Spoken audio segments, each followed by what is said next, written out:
Hello my fellow weirdlings, it's Margot, and today I'm talking about the notorious Overtoun Bridge, which is said to be an accursed place where many dogs have inexplicably jumped to their deaths. So if you're ready to dive into this perplexing mystery, keep watching.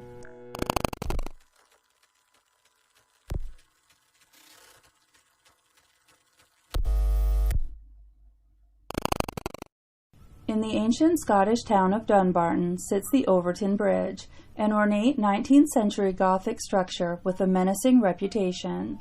Legend has it that 50 to 600 dogs, depending on who's telling the story, have jumped from this bridge, which crosses a 50-foot ravine, since the 1950s, often to their demise. Understandably, it's been nicknamed the Dog Suicide Bridge. Dogs occasionally do survive the jump, but often with terrible injuries. At least one dog has reportedly jumped from the bridge, survived, ran back to the top, and jumped again. Many news outlets have reported on this strange phenomenon, and it's inspired at least one book. Nobody knows what possesses seemingly sane and healthy dogs to engage in such reckless behavior. But there are some theories. First, let's talk a little about some of the reported incidents that have happened at the bridge, and a bit about the bridge's sad history. Some dog owners claim to have witnessed their own dog's strange behavior at the Overtoun Bridge. One of those dog owners is Lottie McKinnon, who recounts that she took her border collie Bonnie for a walk across Overtoun Bridge in 2016. Suddenly, Lottie says she could sense a change in Bonnie. She stated, "Something overcame Bonnie as soon as we approached the bridge. At first, Bonnie froze, but then she became possessed by a strange energy and ran and jumped right off the parapet. Thankfully, Bonnie survived." In 2011, David and Louise McPhail were walking their Labrador Sophie on the bridge. Before they knew what was happening, Sophie jumped off the side. Louise recalls, "I started shouting to David, 'Sophie's jumped off the bridge, she's jumped off the bridge.' It just happened so fast, seconds." Bob Hill and his wife, who were tenants of a nearby manor when they were interviewed in 2019, reported seeing several dogs jump off the bridge since they'd moved to the property 20 years prior. These are said to be just a few of many witnesses to this distressing canine behavior. I found several more first-hand accounts, as told to various newspapers, of other dogs that have jumped off the bridge in recent years. So what is it about Overtoun Bridge? Let's go back to the beginning. Way back when the property of Overtoun was still known as Overtoun Farm, a farmhouse stood on the spot that's currently a formal garden adjacent to Overtoun Bridge. In 1859, this estate was acquired by John White, a retired lawyer, who joined his father and uncle in a chemical manufacturing business. 3 years later, he built the majestic manor that's now known as Overtoun House on the property. By reputation, John White, the first and last Baron of Overtoun House and Estate, wasn't the best of humans. While celebrated as a philanthropist, his legacy is marred by the lack of safety regulations and exploitations of the workers at his chemical manufacturing factories.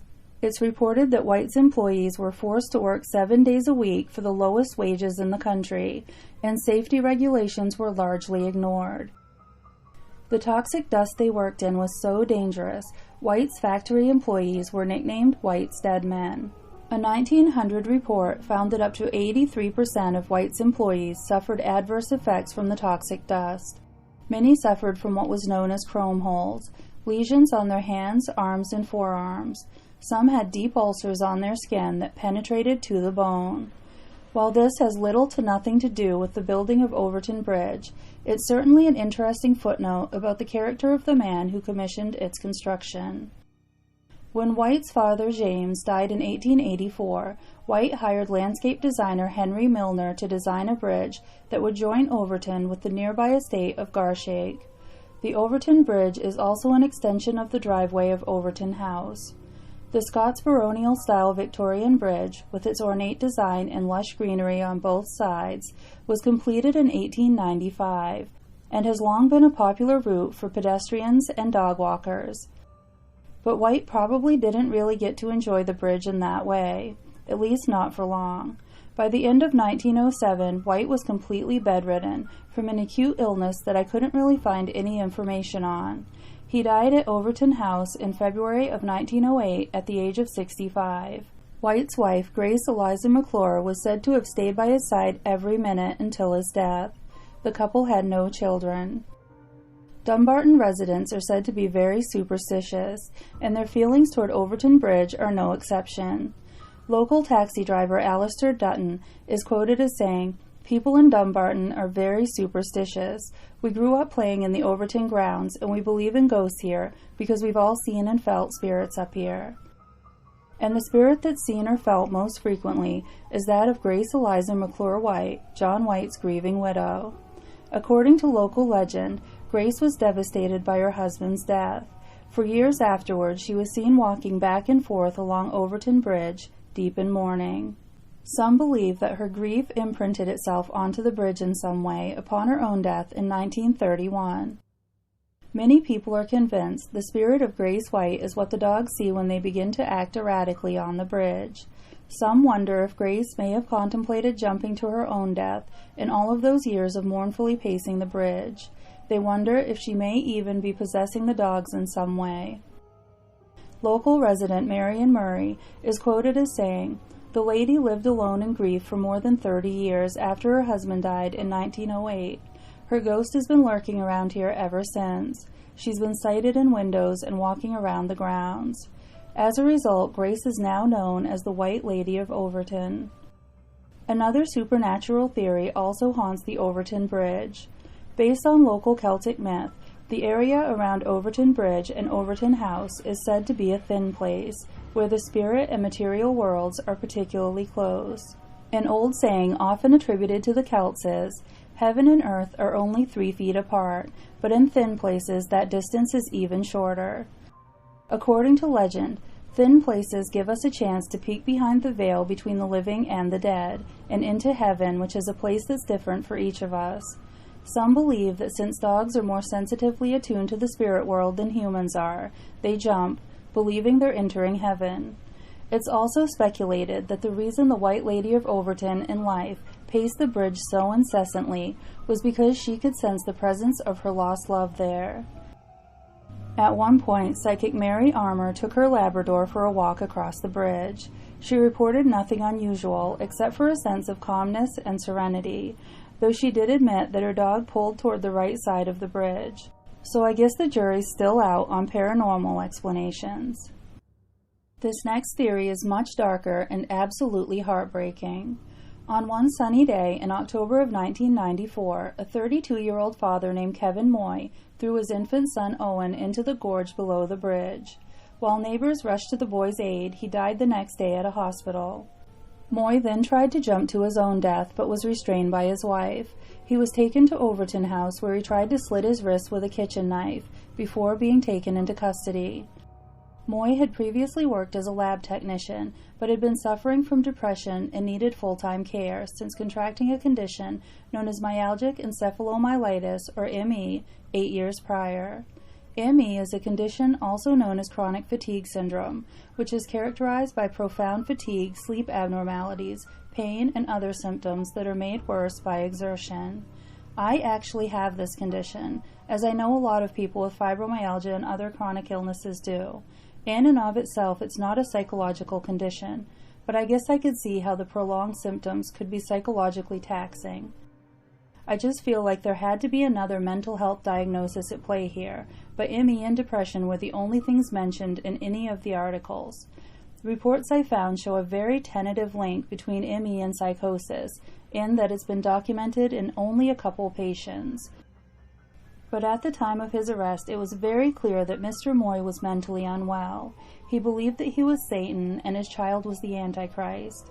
He also told authorities that he and his son were responsible for the Gulf War, and they'd destroy the world by infecting humanity with a virus.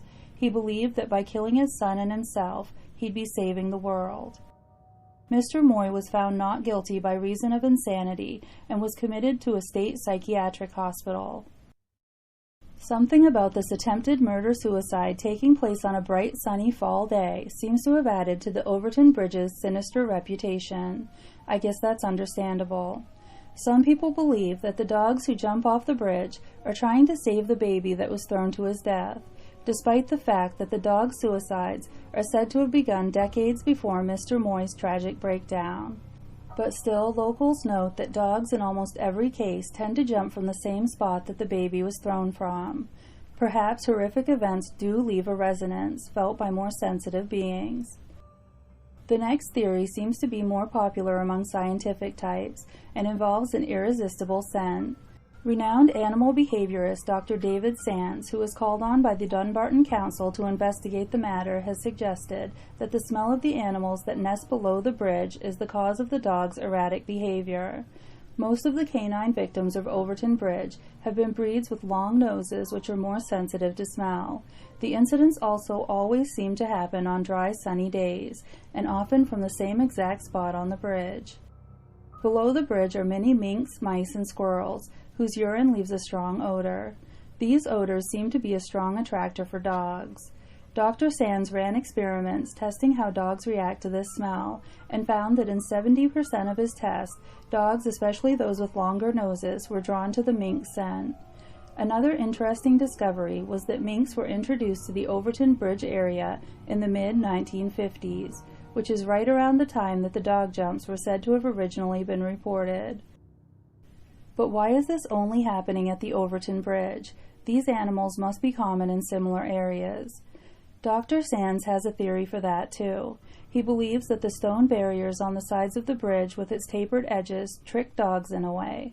The dogs don't realize that they're on a bridge and don't see how long the jump off the edges until it's too late. He said of the dogs, their world is different than ours. We're elevated, on the average 5 foot, 6 foot, so we've got a much greater perspective of the environment. The dogs have a very low-level perspective. He goes on to say, the question is why this bridge? Why Overtoun Bridge over all the other bridges that are here in this country? It could be that this place has this unique recipe of wildlife, of structure, of the number of dogs that are crossing it, and maybe that's enough to make this bridge unique over all the other bridges. Dr. Sands does make it clear that the dogs aren't trying to commit suicide when they jump, saying, I think it's highly likely in all the cases here at Overtoun Bridge that it was curiosity that killed the dog. The Scottish Society for the Prevention of Cruelty to Animals has also sent representatives to investigate.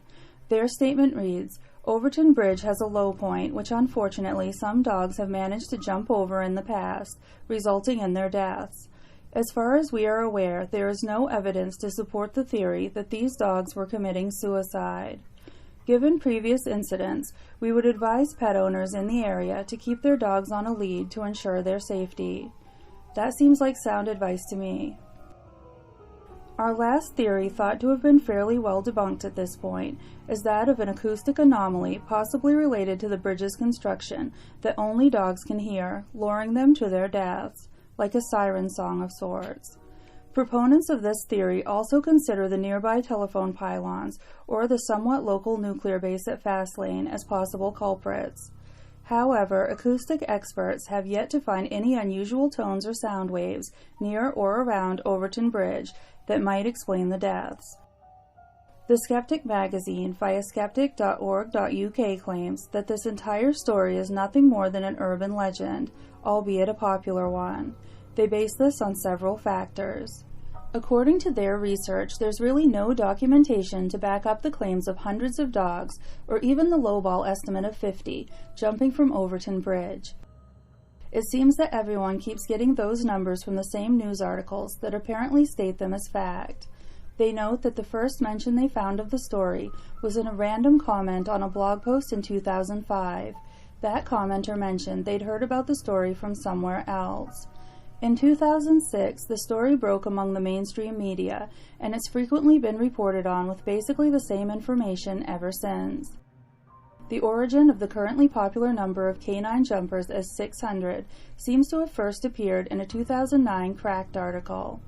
This was calculated by the author's insistence that about one jump per month has occurred since the 1960s, which would have brought the current total to about 600. I'm not sure where the author originally got that statistic from. It seems that everyone else just ran with that number from there.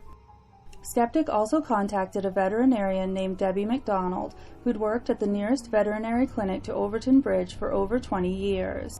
She told them that in all those years she'd only been made aware of 2 incidents involving dogs at Overtoun Bridge.